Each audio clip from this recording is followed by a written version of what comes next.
Bonjour à tous, cette vidéo vise au cours de C2I de l'Université de Strasbourg. Mon exposé concernant la loi applicable du contrat aux consommateurs en droit international privé chinois.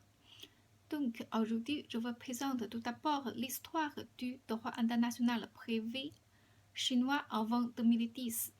Depuis les années 70, il y a eu une vague de codification du droit international privé dans le monde, lequel concentre sans force à la résolution des conflits de juridiction et conflits de loi. Néanmoins, la Chine ne suit pas cette tendance, ni résout des conflits de loi totalement en vertu des principes généraux du droit civil du 1986 et du droit des contrats de 1999. Tout d'abord, sur la forme, le droit international privé chinois n'est pas indépendant et il vit aux dépens d'autres droits, notamment la loi applicable du contrat litigieux possédant des éléments d'externalité.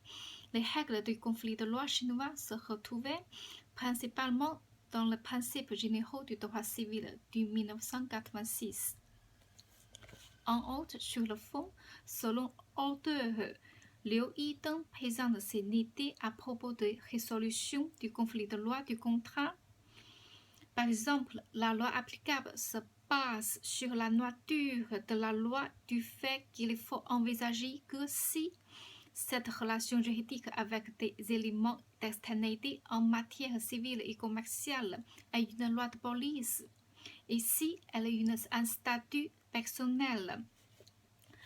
Pour déterminer quelle loi est applicable selon la théorie de l'autonomie de la volonté des parties par le du moulin ou le principe de lien manifestement plus étroit par le Savigny ou encore la théorie de dépassage par le Covers et Morris par rapport aux différentes lois applicables en vertu des éléments différents.